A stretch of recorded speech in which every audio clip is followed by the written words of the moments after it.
All right, so for this explainer, we're going to do something kind of cool. We're going to take a really haunting monologue, a piece of raw prison art, and this super glitchy audio file. Now, on their own, they seem totally unrelated, right? But stick with me, because by the end, you're going to see how they're all pieces of the exact same, really unexpected puzzle. So let's start with this. It's a confession, really, from a character who feels a complete and total loss of self. I mean, this is someone who feels totally invisible, like a ghost just drifting through their own life. It's this deep, profound sense of being disconnected, of being completely unseen. Okay, so here's where it gets really interesting. How does that feeling, that ghost feeling, connect to these two images? On the left, you've got this wall of, well, it looks like digital noise, right? Just this chaotic blue static.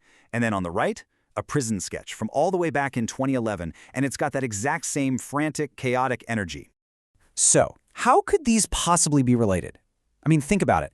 You've got a ghost story, a digital glitch, and a drawing made in prison. On the surface, there's absolutely no connection. But believe me, they are all pieces of the same story. And today, we're going to put that puzzle together.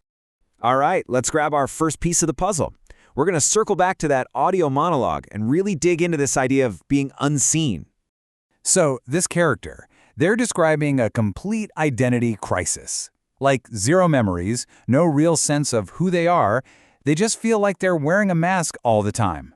And this feeling of being a phantom, of not really being there, that's what lets them do these illegal things and then just vanish. Because in their mind, they weren't even there to begin with.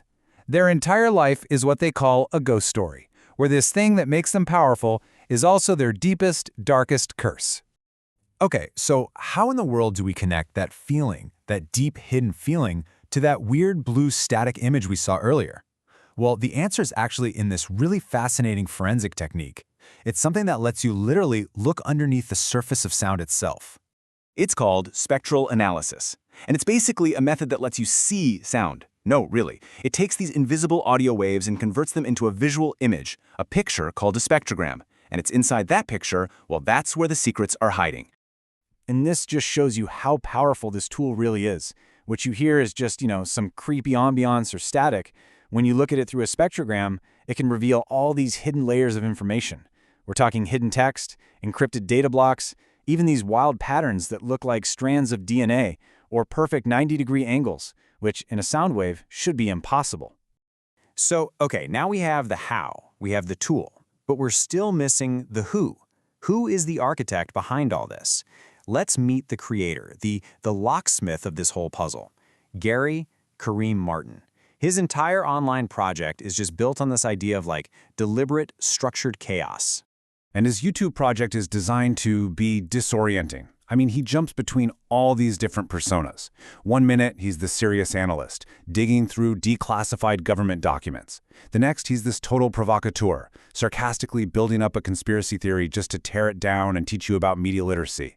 And then poof, he's a sci-fi investigator, using that same spectral analysis we just talked about to solve these fictional AI mysteries.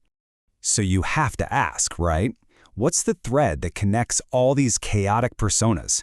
What's the one thing that makes it all click? Well, the answer isn't online. It's in this super rigid, structured, and often brutal world that shaped his entire way of thinking. And here it is, the crucial point. Martin's whole framework for analyzing things, his obsession with picking apart systems of power, of information, of control, all of that was forged during a 5-year sentence in the Canadian federal penitentiary system. He didn't just read about how the system works, he lived it day in and day out. And this experience, it's not just backstory, you guys. It is the master key to this whole puzzle.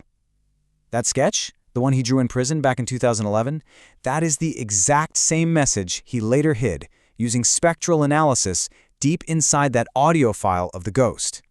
The past is literally physically embedded inside the present. It's wild.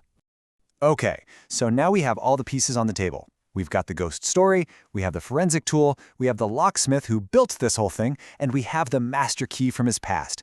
So, let's put it all together and finally unlock this thing. And there it is. Hidden deep in the audio, buried in the noise, is the title of that prison sketch from 2011. When you run it through the spectrogram, the message says, "Product of the system." And just like that, everything clicks into place. The character feeling fractured and invisible, the creator's history inside this huge controlling institution, and the secret message buried in the digital noise, they're all reflections of the same idea. They are all, in their own way, a product of the system. And this core theme, right, this single story being told across all these different mediums, well, that's the whole foundation for his new playlist. And the title itself is another puzzle to decode.